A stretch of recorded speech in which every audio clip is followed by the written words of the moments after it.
Hi, it's Jackie from the Grown-Ass Woman's Guide. As we work on brand new content coming soon, I wanted to share a few of our most popular episodes that are perfect for summer listening. And we'll be back soon with a whole new season. Happy summer! In an informal poll taken in the Grown-Ass Woman's Guide group, 85% of women rated the importance of friendship a 4 or 5 on a scale of 1 to 5. Kelly says it's most important after family. And Lagaya says friends are the family we choose. So if friendship is so important, why are so many women feeling disconnected and disappointed when it comes to making and deepening friendships? In this episode, I talk with Nina Lorez Collins, who's made it her business to cultivate friendship both online and in person. We talk about the difficulties we face as women in friendships and share some really exciting ways we're partnering to create connection with women like you. I'm Jackie McDougall, and this is the Grown-Ass Woman's Guide. Hey there, I'm using this spot, usually reserved for one of my amazing sponsors, to say hello. If you are new to the Grown-Ass Woman's Guide, welcome. Hit the favorite or follow button, and let's have some fun together. If you've been here before, welcome back. Can you please do something for me? Can you share this show with 3 friends? It is my personal mission to help more women than ever become the most badass grown-ass version of themselves. And by sharing the podcast and any of the 150 plus episodes I've produced, we collectively will be one step closer. Thank you so much. Now back to the show. I wanted to talk with my friends specifically about aging. It was funny, at the time I was 46 and I was having these perimenopausal symptoms, and most of my friends are older than I am, at least in New York where I live. You know, most people have kids in their 30s. So when I was 23 and had my first baby, most of my friends were like 30 having their first babies. And so my friends have always been kind of 5 to 10 years older than I am. And suddenly I was having perimenopausal symptoms and I was like, why the fuck did no one tell me this was going to happen? Like, I'm 46, my friends are like 50, 52, 55. Why has no one told me about this? When Nina Lorez Collins was feeling like she needed something more from her friendships, she didn't get mad. She got creative. In 2015, Nina grabbed a small group of her friends and created What Would Virginia Woolf Do?, a private Facebook group for women over 40 to connect in a meaningful way. I created it in some ways to fill a gap that I was experiencing in my friendships. I invited all these women onto the platform and we started having these more intimate conversations in a way than we were having in real life. And then I met all these new women. I've met, if not thousands, certainly hundreds and hundreds of new women and made lots of real friendships through it. But Nina's group did not stay small for long. With over 30,000 members, she decided to leave Facebook in 2019 and create a more intimate space and rebrand as The Wolfer. 2 years later, in the summer of 2021, Nina joined forces with Revel, a community for women over 40 who want more in their next chapter. I think you and I both can relate to that. We'll talk more about Revel later in the episode and how you and I can connect there. But first, I wanted to better understand the challenges of friendship over 40. Have your friendships changed? And if so, how, since turning 40 and beyond? Oh, I love this subject so much. In the community, What Would Virginia Woolf Do? And the Wolfer and Revel, it's all been about friendships, right? I think what I've noticed about friendships as I've gotten older is, I'm sure you relate to this, I feel like when we're in our 20s and 30s, it's a different kind of socialization. As I've gotten older, I know who to go to for what. So I know which friend to call if I'm thinking about having an affair, if I'm really mad at my kids, if I want someone to give me financial advice. Like, I have lots of close friends who I really, really love, but I know who to go to for what thing. Like, do you know what I mean? So there's, in some ways, my friendships are almost more, I love bringing people together, but there is a kind of segmentation that has happened as I've gotten older. Do you think that you have changed? Like, when I was in my 20s and 30s, maybe I would have expected that one person ticked a lot of boxes. And so now you start to see, like, she's really good at this. Yeah. And this is what she enjoys. And this is where we connect. And the expectation that one person doesn't have to fill all of these needs in friendship, that we can find different people for that. I think that's really smart. And it's a byproduct of just maturity also, and kind of the wisdom we have as we get older, right? We just kind of like we see with relationships, like one love relationship is not going to satisfy all needs. But when we're younger, I think we do have more of those hopes. So when I think back to some of the girlfriend relationships that failed or fell apart when I was younger, which is something I think people don't talk about enough, how normal that is, how common that is. But probably some of it was probably a lot of it was due to kind of unrealistic expectations of those relationships, right? Like you think someone's going to be everything. And as you get older, you just realize, none of us is perfect. Friendships are limited in various ways, because I don't mean it in a Machiavellian way at all. Like, it's not like I get what I want from each person and then I move on, but like you do, you do know, you're just more realistic about it. I have lower expectations of other people. And so I think I used to probably have unreasonable expectations of people, and that they were supposed to like fill these needs in me. No, this is so smart. You're completely right. Like, that's a really interesting revelation about getting older. Yeah. That you have lower expectations of people. It's a good point. Full confession, let's be honest, even some of the best of friends have struggled over the past couple of years, causing miscommunication and sometimes even, dare I say it, ghosting. I think over the past 2 years, people are just overwhelmed. And if you text me and you're like, oh, I saw this movie and I wanted to share it or whatever it is, and I'm not in the headspace to like banter back and forth about whatever it is that you want to talk about, maybe I don't answer, or maybe you don't answer. And one of the things they talked about in this podcast was not taking it personally. Not taking it personally, which is huge. Yeah, I don't take stuff like that personally at all. I mean, I think that's another lesson of getting older, is like that most of the time people aren't really thinking about you. Like, it's not about you most of the time. People have a lot of other stuff going on. And the difference between like if someone doesn't answer a text or two, like I could care less if someone doesn't answer a couple of my texts. When someone's ghosting you, when someone like doesn't like you anymore, or doesn't want to be around you. I'm trying to think, when was the last time? How do you know the difference? Well, I'm trying to remember when I was last ghosted. I had a friendship in my 40s where she basically like made it clear she did not want to be my friend anymore. And we didn't really have like a big falling out. It was a weird situation. Our kids were like youngish, and she had a house in Martha's Vineyard, like a family house. And we always rented a house in Martha's Vineyard. And we ended up renting the house by accident next door to her. Because it just worked for us. We had dogs and we had certain needs, and this house was like perfect for us. And I was like, oh, it's next door to you. And I thought like, that'll be okay. But it wasn't like I wanted to like have dinner with her every night. I was just like, this is where it is.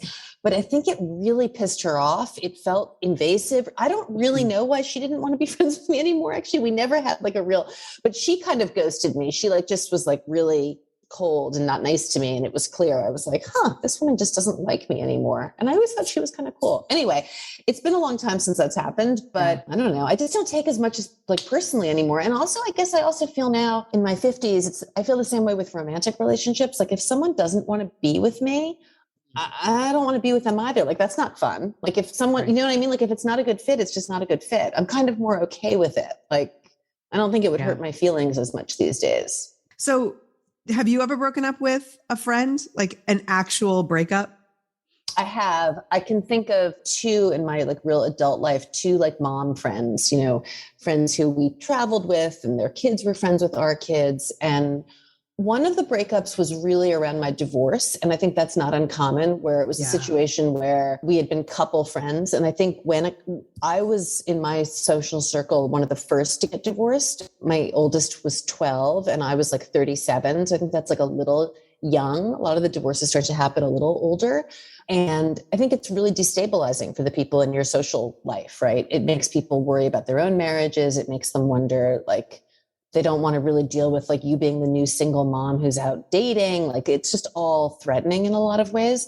So we had a breakup. I just felt like it was one of these situations where she reported things I said to her husband, who reported them to my husband. And I also felt like I had more money than she did. And my divorce, there was a settlement, and she was really, I thought, very mean about money and privilege. Like, I felt like she was kind of jealous. I don't know. I felt very unsupported, and like she was super angry at me, and it was ugly. Like, she had been one of my like closest friends. And then I had one a little earlier than that was a different kind of breakup. I'd say it was more around judgment around our kids. Our girls were friends, and this particular friend was Catholic. And I felt like she had a lot of judgment around, those parenting dilemmas moms get into, like judging about bedtimes or what you allow them to do, or, girls and like what they can wear. And I felt like there was a lot of stuff like that with our girls. Then I also felt like she would like subtly tell me I was fat. Like there was kind of weird competition stuff. But like I think, I'm sure from her perspective, I think she also felt like I was doing that to her, So I mean, it always goes both ways, right? These were both friendships that just in both cases, reached places where we were just not being good to each other. And it just seemed like we should just move on. And in both cases, I will say now that I'm in my 50s, I'm cordial with both these women. I've had one's husband died and I went to the service. The other one and I had drinks a couple of years ago. I think it's awful to burn bridges. I don't want ugliness in my life. So they were both like sad endings, but it's fine. Some relationships are not meant to last forever. Right. I had one in my 30s. She was a lot of work. She came into my life at a time where I was partying and I was having a great time turning 30, and, Sex in the City was hot. And so we were just like living in LA though. And the 4 Sex in the City LA girls, Yeah. But she was always a lot of work. Yeah. Those people. And ultimately I got engaged and she asked me not to talk about my engagement because it made her feel bad. Oh. And I was like, okay. Yeah. And then I got pregnant. It went away. I was just like, I can't do this anymore. I can't be monitoring everything that I'm doing in all of my life milestones to make you more comfortable. And then, Facebook, right? So we didn't have Facebook back then. So then Facebook comes in and then we get back into each other's worlds. And I very quickly realized, oh yeah, that was the right thing to do, was to break up with her. Because ultimately we are no longer connected on Facebook either, because she's just not for me. Yeah. It just was not right anymore. I have one long-term friend in my life who's like that, who's just a lot of work, who for years and years and years I spoke to almost every day. And at some point I decided, there's this kind of maxim or truism, or I don't know what the word is, that I learned from coaching when I did a coaching certificate like 5 or 6 years ago, most of which I felt was kind of like silly, but there were a few things I really took from it. Mm-hmm. And one is that question of like looking at situations or looking at ways you're handling things and saying like, how does this serve me? And that's what just popped into my mind. This was a friendship where I started to just feel like I'm spending a lot of time on this and I'm not sure it's really serving me anymore. And, but we're still, again, like we're still in each other's lives. She feels like family to me, but I am no longer servicing that relationship in the way that I used to for a long, long, long time. And she's not either. We just kind of like, I just decided this was too much. It was too much work. Yeah. Before recording this episode, Nina and I both listened to a podcast called Speaking of Psychology. There was an episode entitled, Why is it so hard for adults to make friends? In the episode, psychologist and friendship expert Dr. Marissa Franco shared several facts on friendship, like loneliness is as toxic for our bodies as 15 cigarettes a day, and our social connection actually matters more than our diet and exercise. Kind of blew my mind with that. In the episode, Dr. Franco also cited 2 key ingredients for creating organic friendships. Number 1, continuous unplanned interaction, and number 2, a shared vulnerability. And she also recommends initiating friendship by putting ourselves out there. Nina agrees. Do you think it's hard for adults to make friends? I do think it's hard to make new friends.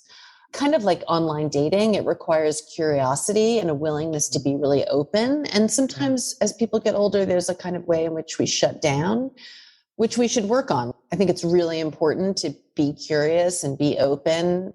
One of my favorite things I'm always reminding my kids is like, you just don't know what's around the corner. None of us do. Like, you don't know if you say yes to something, what that might lead to. If I had gone out with that woman this weekend, like, who knows what, I'm sure that would have been a rich experience in all sorts of ways. I was just too tired. But I think the more we say yes, the better. I tell my kids the same thing. New ideas and experiences and passions don't show up at your door.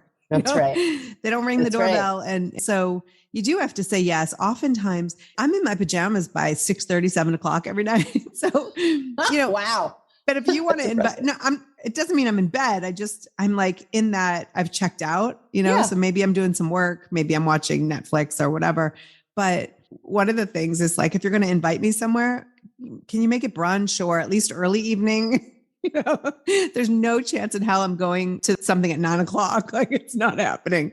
At 50 now, I don't really seek out a lot of friendships, like new friendships. Mm-hmm. And at the same time, I appreciate when I meet someone. You and I have had this, we get on a Zoom call to talk business and we just, and we can just talk. Yeah. and just talk about everything from families to relationships and all of that. And so I really value that when I meet someone new. It's kind of the ideal spot, right? I'm not necessarily quote unquote looking for new friendships. Right. And at the same time, I'm so open to finding them.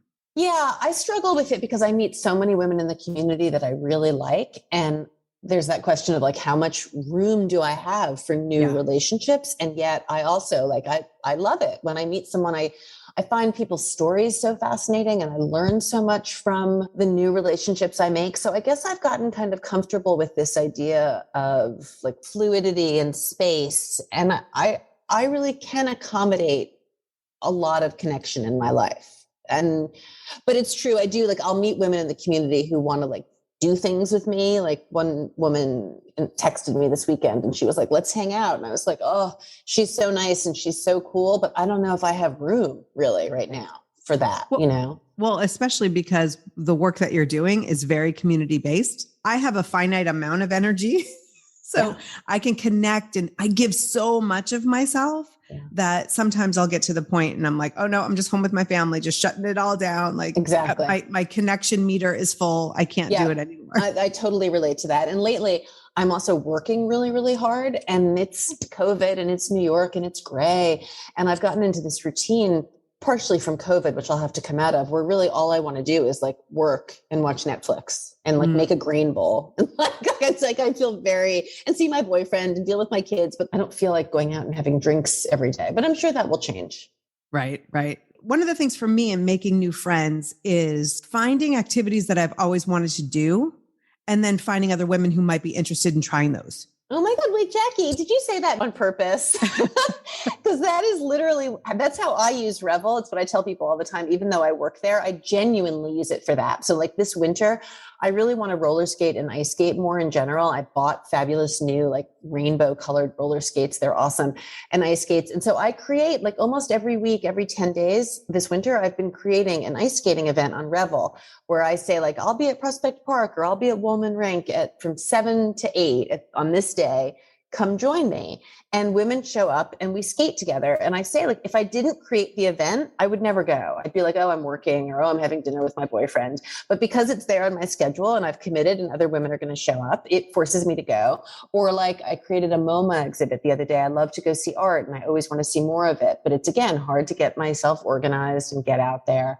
So I create events on Revel for things I really want to do. And then women who have similar interests show up and we have a really good time and I make connections and it's very enriching. So it is that thing about stepping out of your comfort zone and figuring out what it is you want. In fact, I say to people all the time about Revel, what's the wildest event you can imagine creating? Or say you want to have a conversation about, I don't know, something deadly boring like long-term care insurance or planning your daughter's wedding, and maybe you want to meet some new people to talk about these things with. You can go on Revel and pick a cute picture and create an event and be like, come join me to have these conversations. And women will show up and they're interesting and smart. And it feels expansive, having those interactions. There are two things that I hear in that. Number one, don't expect the people in your life, your current friends, to want to do all those things. They think it's lovely that you're planning a wedding for your daughter and at the same time are not really interested in discussing it every time you talk. Right. Or they're not necessarily interested in discussing long-term healthcare or estate planning, so. Right. Or maybe you're getting divorced and no one else in your life is getting divorced right now. And you actually need to find some friends who are in that same space. We always need people in the space that we're in, right? Not always going to be our friends. Absolutely. So it's twofold, right? Not having the expectations of the people in your life that they're going to fill the need that you have. And I want to talk more about Revel, going over and creating something. So if you want to go for a hike in your neighborhood within X amount of miles of your house and you create that and you share that, I want to get into the nuts and bolts of this app because you can actually find people in your area. And this is what's different. I love that it's sort of Meetup and Facebook groups and all of it together. But you can find people in your area. When I first logged on, like a few months ago, now it's hopping, but I found all of these people in my own community and people I'd never heard of. Yeah.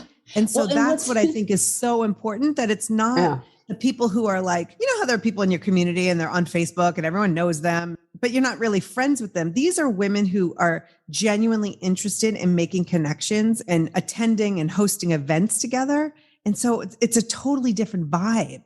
And also weirdly, I know this sounds very Pollyanna-ish, but I'm telling you, they're like really smart and interesting. Like I wouldn't say this if it wasn't true.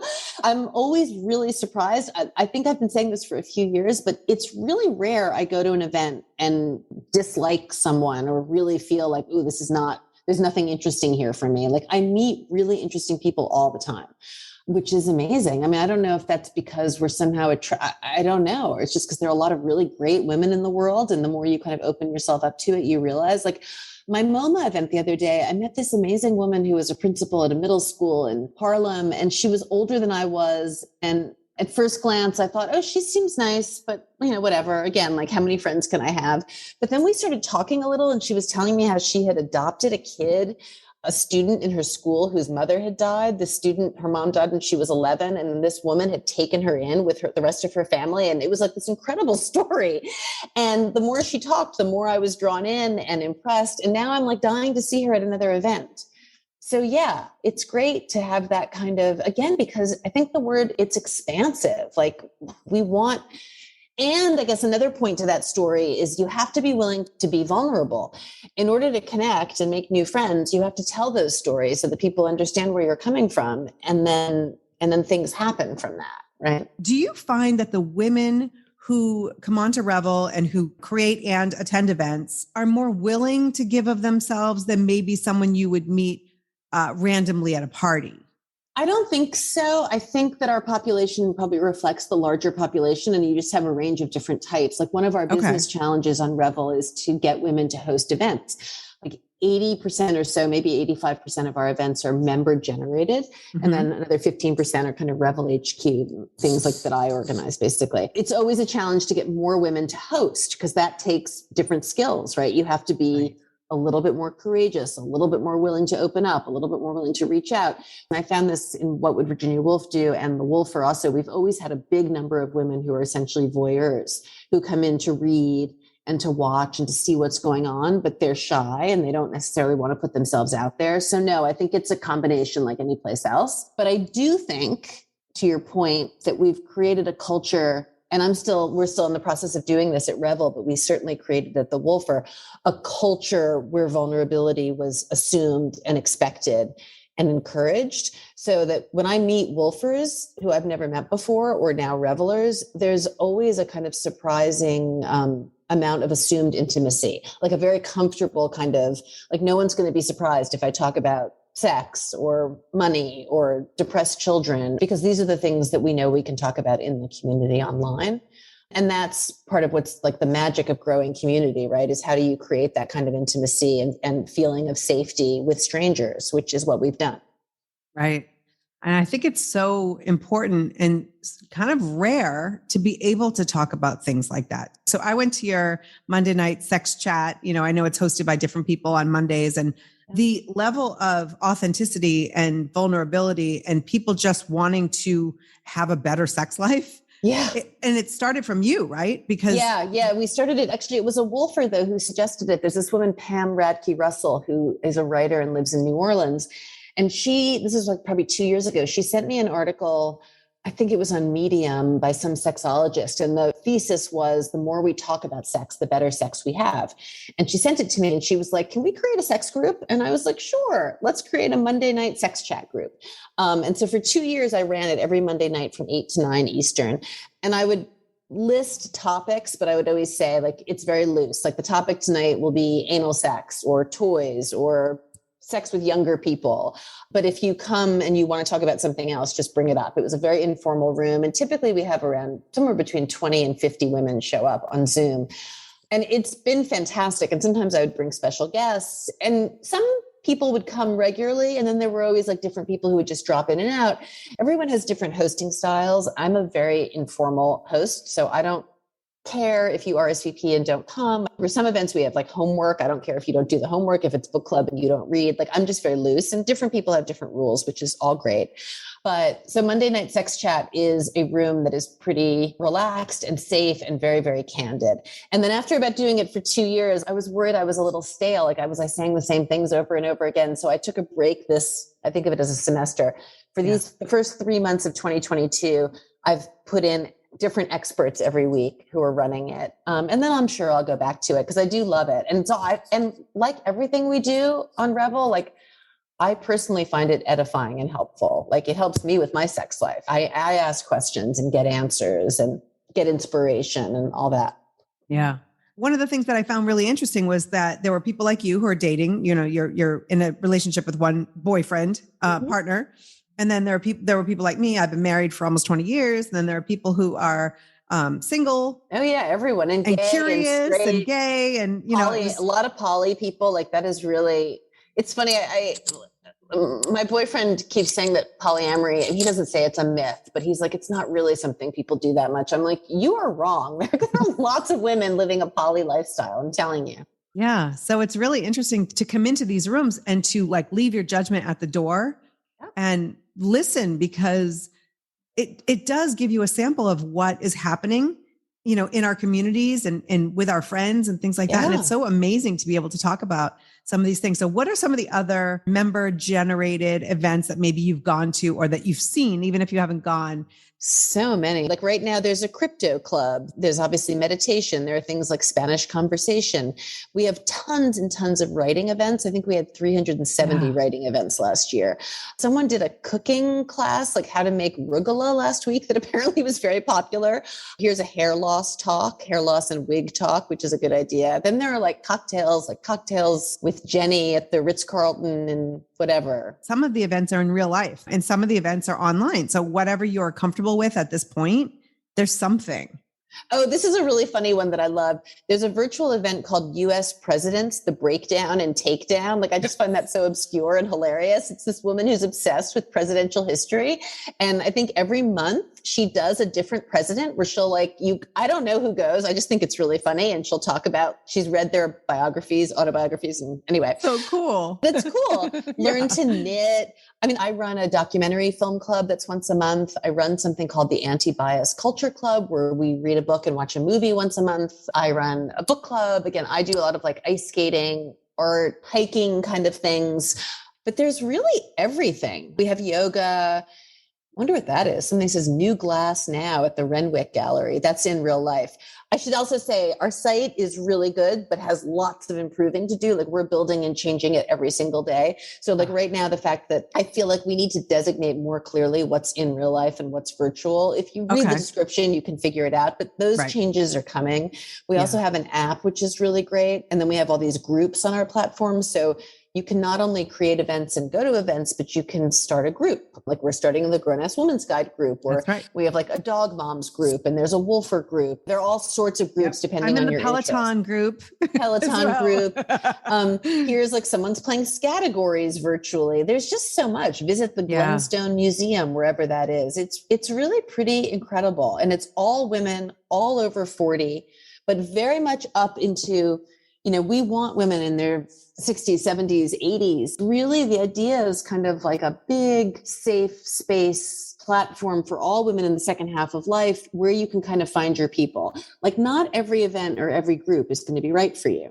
And, you may go to events and those people aren't necessarily your new best friends, but this is what I see. We all have these passions, or at least these interests, right? I would love to paint at some point. I went to one of those wine and paint things once. Yeah, fun. I'm terrible at it, but I would actually like to go and maybe learn how to paint, and like, what are some of the rules of painting, and then just do my own thing. Right. But have other women around, and you can chat and you can encourage each other.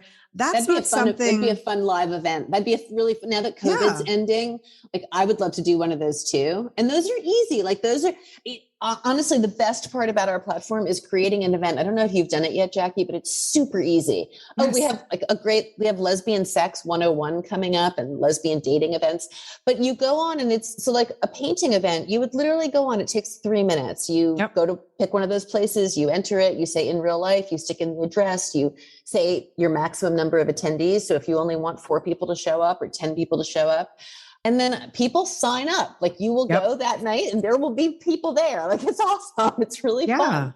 Yeah. So like that whole idea that, I've always wanted to try this, but I have to show up by myself and it's, I'm uneasy and I'm insecure or whatever, like that, it like blows it out the window because now you've just got 3 people or 10 people or whatever it is who are in that they want to do that same thing. It's so cool to be able to just connect. And like I said, maybe bigger, greater friendships come out of it. And maybe not. Now, Nina and I aren't the only ones with opinions on making and keeping friends. I'll link to the conversation in the Grown-Ass Woman's Guide community where there are a lot of thoughts on the topic. Lori says the best part of making friendships at this age is there's little to no talking about kids. Quote, you're onto deeper and more conversations. And she adds that to go from acquaintance to true friendship requires 4 things: hikes, coffee, cocktails, and brunches. Oh, I like that. Well, she's probably right. I mean, it does require time. And those are all things: hikes, coffee, cocktails. I don't really do brunch, but the first 3 are all really fun things to do. And hiking with women is great. I organize these great hikes. I love on Revel, where I'm in New York. So we go upstate like an hour. And I've had amazing conversations with women on those hikes. So I agree. Those are bonding. And exercising. Like exercising online is also a really nice thing to do, I think. Oh, nice. Yeah, because I think a lot of people want to exercise with other people and maybe they don't have hikes in their area or people in their area. The other thing she added was when we meet someone and feel a chemistry/vibe, do not ignore that. It's rare and needs to be built upon. That's sweet. And so I think sometimes we meet someone, and we're like, oh my gosh, she was amazing. Like, it's okay to say, hey, would you like to hang out? Or maybe she's Nina and she's tired and busy. I'm just kidding. But that doesn't mean she doesn't really like you. We can still text. That's exactly right. So Melanie and one other person brought it up. She says, it sounds like cliche, but I've discovered that my husband is truly my best friend.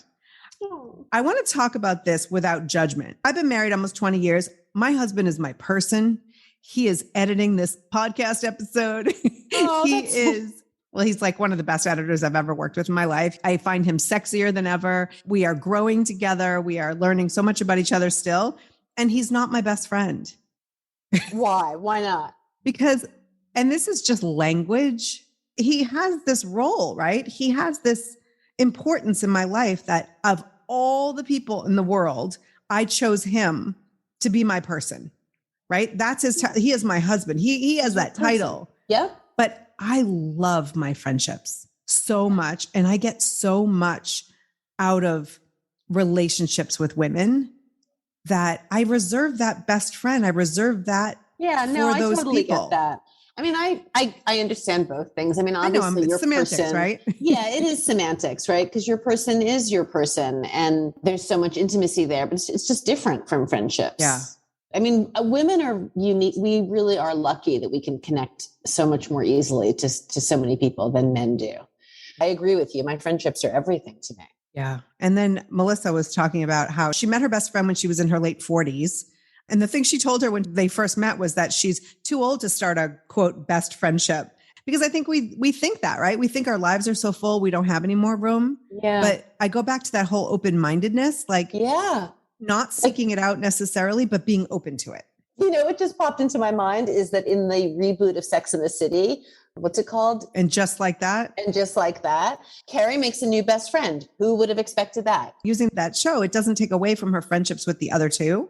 Not at all. And I do like the fact that with Samantha not coming back, they do address how we grow apart and how it can be painful. And speaking of Sex and the City, I'm sure you saw the post going around comparing their ages to that of the Golden Girls in season 1. So who would you rather be friends with? The women from Sex and the City or the Golden Girls? Definitely the women from Sex and the City. Really? Yes. See, I'm the opposite. You want to be friends with the Golden Girls. That's so interesting. Quick side note. I asked in our Grown-Ass Woman community, and I am not alone. 75 women said they'd prefer to be friends with the Golden Girls versus 16 who'd prefer to be friends with the ladies from Sex and the City. They're so smart and sassy and funny. And I feel like I appreciate so much seeing the new Sex and the City. It's not my favorite show, but seeing how they've evolved and seeing some of the topics that they're taking on, there's some interest there. But the Golden Girls were like, they had ownership of who they are. That is so funny. Maybe I never really watched enough. I totally liked it. And I've been watching the Golden Girls lately. All right. So maybe I have to go back and watch it because my sense is like that they were fabulous and awesome, but that they seemed old. Like they seemed more like my grandmother. And I love my grandmother, but I don't really want to hang out with my grandmother and her friends. So even though they were like sassy and funny and really smart, it felt like they were of a different era. But I will go back and watch it. We should have a conversation and discuss it because that's an interesting question. We should do an event. That actually is a funny conversation. And truly, in my defense, I think I've only watched 3 episodes of Golden Girls in my whole life, and probably it's been at least 10 years. So I should go back and revisit this question. You are completely missing out, Nina. Okay. All right. I gotta get back. I am one of these people who is loving the new Sex and the City. I understand all the criticisms. I hated the first episode. It was cringeworthy, but I am now, it's like sinking into a hot bath for me. Like I am so glad those women are back. I want them to be on like every week for the rest of my life. I just love them. The first 2 episodes were hard to watch. Oh my God. That scene where she's getting big to masturbate. I thought I was going to die. I was like, this is so cringeworthy. But then I thought, okay, well, it's good to like put out there how people have sex as they get older. I don't know. I forgave them for it in the end. In fact, I'm friendly here in Brooklyn with one of the writers in the show, Alyssa Zaritsky, and I keep meaning it's on my to-do list. I thought I would text her, email her and ask her if she would do an event on Revel. I don't know if she'll do it because of like rules about whatever, but I thought it'd be fun to get her to come on and just talk about the show and get us to ask questions. Yeah. When Nina and I first started talking Revel and all of the incredible features available to grown-ass women, I knew there was something there we needed to explore. While our grown-ass woman Facebook group isn't going anywhere anytime soon, I want to have deeper conversations with you. I want to host and attend events, learn from each other, and support you in being the most badass, grown-ass woman you can be. Let's talk about our partnership because I am really, really excited about this. I am too. So if anyone's been paying attention to the show or my emails, I have a love-hate relationship with Facebook, right? And one of the reasons that I would say that is more on the love side is because I've been able to meet so many incredible women and I've met them where they already are. Because women our age are spending a lot of time on Facebook. But I also think there are people out there who are trying to connect, who are trying to create friendships, who are posting in groups or whatever, and maybe no one is seeing it. I think that's completely true. And then you're like, oh my gosh, I just put my heart out there and it didn't make the algorithm. And that's right. And I have no idea who's even seeing it. Right. It always amazed me on Facebook. I don't know what you're seeing and you don't know what I'm seeing. Like it's this machine that is. And also one of the things I hate about Facebook is the way it really is driving. You can see when there's a cantankerous thread, when there's dissension, the way it keeps feeding that to you, like it fuels dissent in a really ugly way. Yes. And that's horrible. So that's going to be an interesting thing as we start to figure out our algorithm on Revel and what we're showing you and when. Like right now, it's very straightforward. Like you're seeing the most commented on post at the top and we're not fueling anything. It's interesting. Our engineering team, they're mostly young in their 20s and 30s, and they're very concerned with creating an ethical social platform. Like it's really an issue at the company, which is fascinating. But the platform is amazing and we're very excited to partner with you. And we want to bring in all sorts of interesting women's communities. Again, to that point of like, there's room for all of us because I want to meet a fabulous grown-ass woman and I want to meet a woman in Delhi or Paris who, is doing something cool and interesting that I can learn from. Right. And I have to say, something I meant to say a little earlier is I have a house out in East Hampton. And I just experimented. We just created a Revel group in East Hampton and I've been using Nextdoor. I've been like posting a little on Nextdoor to drive traffic to the Revel site and it's working. And I'm really excited this summer for this idea that I'm going to have this community of women out in the Hamptons that I know I can call on for questions and advice and like, what's the best restaurant and, wherever to go to or like, there's something really special about the way we're creating these like little pockets that you can rely on. Right. And like, if I want to be in the Hamptons and I want to like suddenly, again, go for a hike, or I don't know, have a bunch of random women over for a drink because I'm feeling bored, or create a bridge group, which is something I want to do, I'll be able to do that out there and kind of know, I don't know, I just love it. I'm very excited about it. We all can create groups around, our location and get to know people that way, and then create events and promote those events in the group. And I think that's amazing because there's so much out there. At the same time, one of the things that attracted me to Revel was the fact that I can be intentional, right? Mm-hmm. I'm not automatically coming onto my phone. The app is awesome. And I love the website when I'm on my computer, but I love using the app. But I'm very intentional with when I go on. I go on because I want to connect with the women in the Peloton group, or maybe there's a local group, or there's an event. I want to check out what events are happening this week.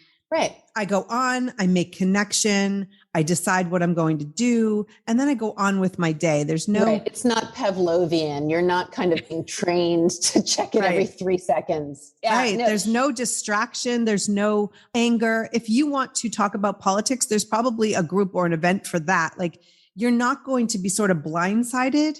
We've talked about some topics here that might be polarizing for people, right? We're talking about sex, talking about other things that maybe they're not comfortable talking about. So don't join a group that has maybe topics that you don't want to discuss. Or if there are topics you do want to discuss, maybe you can create a group, and things like that. It. So that's exactly right. I think it's all the good parts of social media. And so that's really important to me as a community leader, that, some of the things I'll be doing is like a book club, but a pod club, right? The Grown Ass Woman's Guide pod club, where we choose a topic.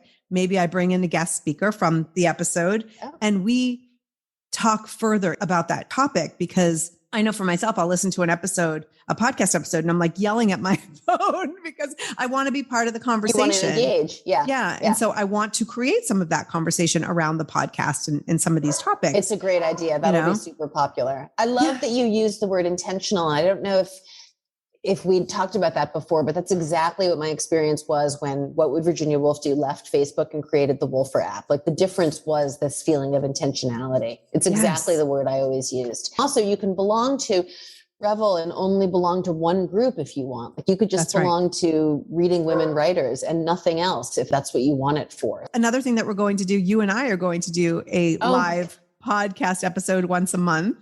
I'm super excited for this, Jackie. Yes, where we take questions. Bring your dilemmas, bring your questions, your comments. We're just going to engage and bring our grown-ass women's questions, whatever they are, and we'll do our best to answer them. We'll just bring our perspective to it. Like, we're not necessarily experts in this area, but we're two women with a lot of experience, and we thought it would be fun to engage in this way. So I'm really looking forward to that. I'm going to be creating some in-person events. I'm north of LA. There are plenty of things to do that I've been really wanting to do. Like, I want to try things like aerial yoga or... oh my God, there are great trapeze yoga classes in LA. In fact, that's where I've done it the most. And also, you and I are maybe going to have a cannabis event in April when I'm there, which will be really fun. That's right. And so learning about cannabis, like, I have learned so much from, I'll link to a couple of episodes that I've done about cannabis and how women are using it for menopause symptoms, wellness, sleep, fun. There are certain products that are helpful, and we're going to talk about that at the event. And moving into this intentional place of the Grown Ass Woman's Guide, it felt like a no-brainer that I wanted to partner with Revel in this way, because the true connection happens when we're able to get together in a way that's not scrolling through something where, you could be in 50 groups on Facebook and political and see your Uncle Charlie pissing you off and all of it. And so I also think sometimes we get so fired up by other things on Facebook that we bring it into conversations in some of these groups in a state of being already perturbed, or agitated. When you go to Revel, you're there to see what's happening, see how you can connect with other people. women and to connect. Exactly. And to learn and to get information, but it's a very different vibe from Facebook for sure. It is. And so that's awesome. That's awesome. So I'm so happy that you're there and that you've invited me to be part of it. We're delighted, Jackie. We're thrilled. It's going to be really fun. And I can't wait to do our podcast together. I think that's going to be really, really fun. I am so excited to announce that Revel is the official event and community partner of the Grown-Ass Woman's Guide. This is a safe space to talk many of the topics we discuss here on the show, but also to get to know each other through events online and in person. I will link to the site in the show description. You can log in online or download their app or both. Just make sure when you do sign up, you choose the Grown-Ass Woman's Guide in the referral dropdown, and then meet me in the Grown-Ass Woman's Guide group. Let's be intentional and candid and grown-ass together. I'm not looking to add another thing to your to-do list, but provide an opportunity to truly connect and enhance your life. Revel is free, and so are all the events right now. Oh, and by the way, bring a friend. I would love to see you there. Until next time, remember, you are a grown-ass woman. Act accordingly.